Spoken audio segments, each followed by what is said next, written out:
નમસ્કાર વિદ્યાર્થી મિત્રો, સ્વાગત છે આપનું મારી ચેનલ એચએસ ટ્યુટોરિયલમાં। આજના વિડીયોમાં આપણે સ્વાધ્યાય 5.3 ના આગળના દાખલાઓની ચર્ચા કરીશું। આશા કરું છું કે મારા દ્વારા જે પણ વિડીયો મૂકવામાં આવે છે તમને ઘરે બેઠા ગણિત શીખવામાં ખૂબ મદદરૂપ થતા હશે।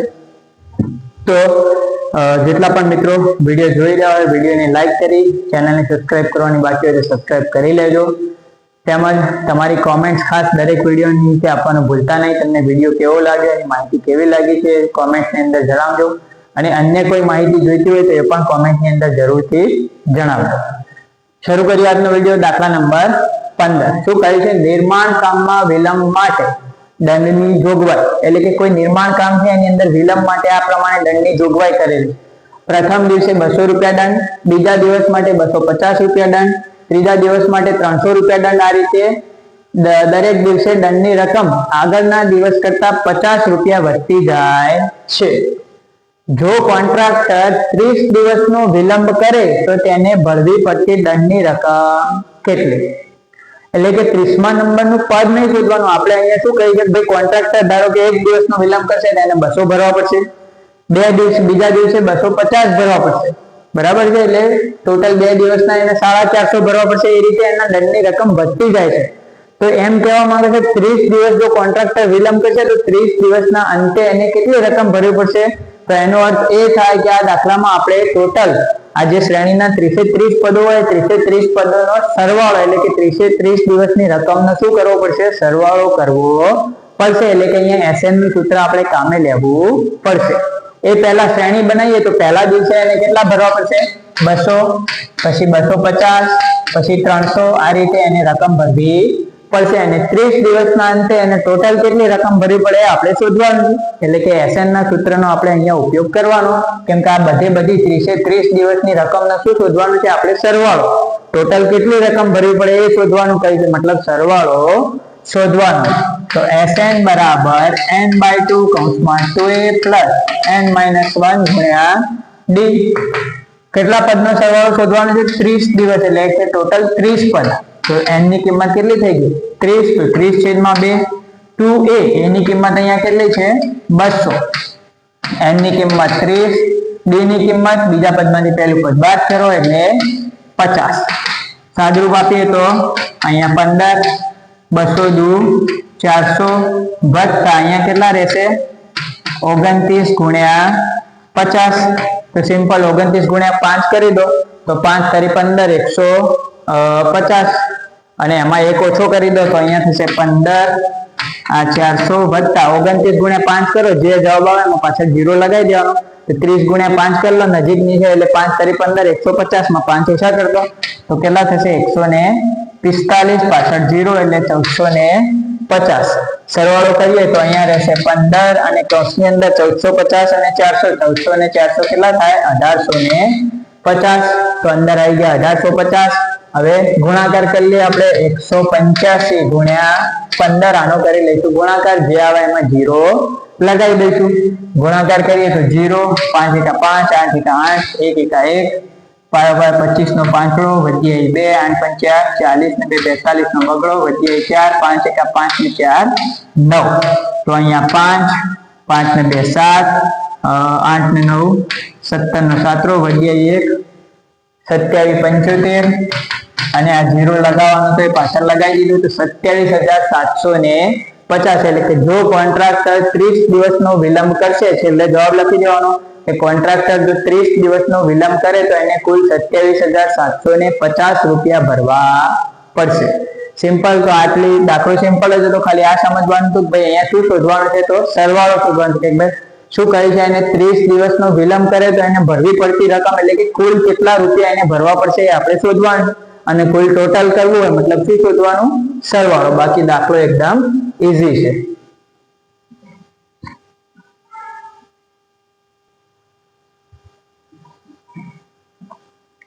હવે વાત કરીએ મિત્રો આગળના દાખલાની, એટલે કે દાખલા નંબર 16।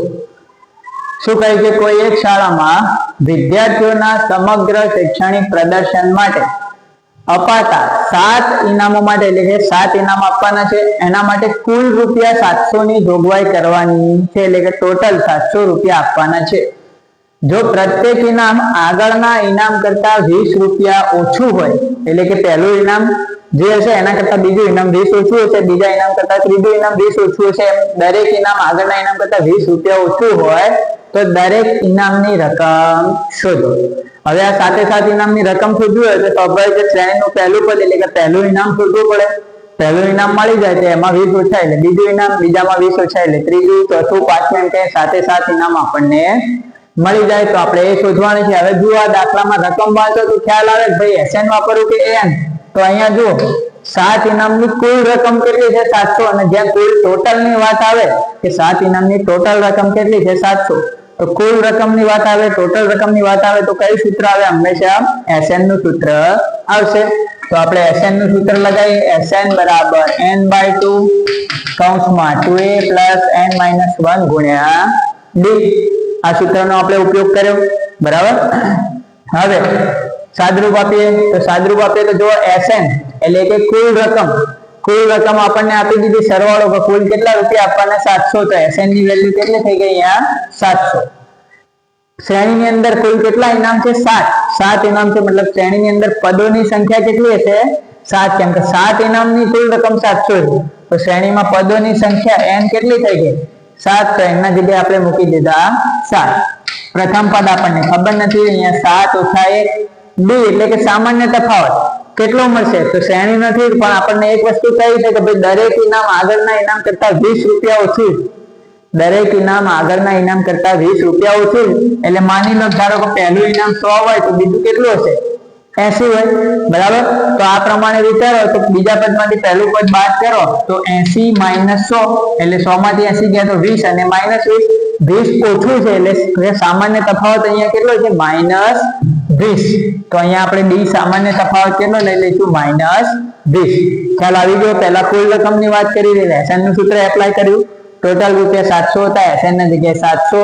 7 ઇનામોની વાત હતી એટલે કે શ્રેણીના પદોની સંખ્યા 7. દરેક ઇનામ આગળના ઇનામ કરતા 20 ઓછું એટલે 20 ઘટતા જાય છે એટલે કે સામાન્ય તફાવત કેટલો રહેશે? -20. સાદરૂપ આપીએ. આ 7 દ્વિતીયાંશ આ બાજુ આવશે તો 700 ગુણ્યા 2/7, કેમ કે કોઈ અપૂર્ણાંક વાળું પદ હોય અને બરાબરની બીજી તરફ લઈ જાવ તો એ પદ શું થઈ જાય? ઉલટાઈ જાય એટલે કે એનો વ્યસ્ત થઈ જાય. 7/2 હતું તો શું થઈ ગયું? 2/7. અહીંયા બાકી રહ્યું 2a પ્લસ 7 માંથી 1 ગયા તો 6 ગુણ્યામાં -20. અહીંયા ભાગ ઉડાડીએ તો 100 ગુણ્યા 7 એટલે 700, 100 દુ 200 બરાબર 2a. હવે આ બંનેનો ગુણાકાર 6 દુ 12, 120, પણ એક સંખ્યા પ્લસ એક માઇનસ એટલે -120. 120 આપણે આ બાજુ ખસેડીએ તો કેટલા થશે? 200 + 120 બરાબર 2a, બરાબર. 200 + 120 એટલે કેટલા થયા? 320 બરાબર 2a. બે ગુણાકારમાં છે, જ્યાં બીજી બાદ જાય તો ભાગાકારમાં, તો 320/2 બરાબર a. અહીંયા કેટલા થાય? 160 × 320, તો a બરાબર કેટલા મળી ગયા? 160. તો લખવાનું ઇનામની રકમ એટલે કે શ્રેણીનું પહેલું પદ કેટલું મળ્યું? 160. એટલે કે પ્રથમ ઇનામ કેટલું થઈ ગયું? 160. પછી દરેક ઇનામમાં 20 ઘટતા જાય છે, તો બીજું 140, ત્રીજું 120, ચોથું 100, પાંચમું 80, છઠ્ઠું 60 અને સાતમું ઇનામ કેટલું થશે? 40. તો આ રીતે કુલ 7 ઇનામની જોગવાઈ કરેલી છે. પહેલું ઇનામ આપણે શોધી લીધું 160, પછી દરેકમાં 20 ઘટતા જાય છે, તો બીજું, ત્રીજું, ચોથું, પાંચમું, છઠ્ઠું અને સાતમું. આ રીતે 7 ઇનામની રકમ આપણે માંગી હતી આપણા જોડે, તો 7 ઇનામની રકમ આપણે શોધી લીધી. એટલે કે આપણે આ 7 પદોની શ્રેણી આપણને મળી ગઈ. તો ઈઝી દાખલો છે, સિમ્પલ. આ સમજવાનું તું ખાલી કે SN વાપરવાનું છે. SN ના સૂત્રનો ઉપયોગ કરીને પહેલું ઇનામ શોધી લીધું, પછી એના ઉપરથી 7 ઇનામ મળી જાય.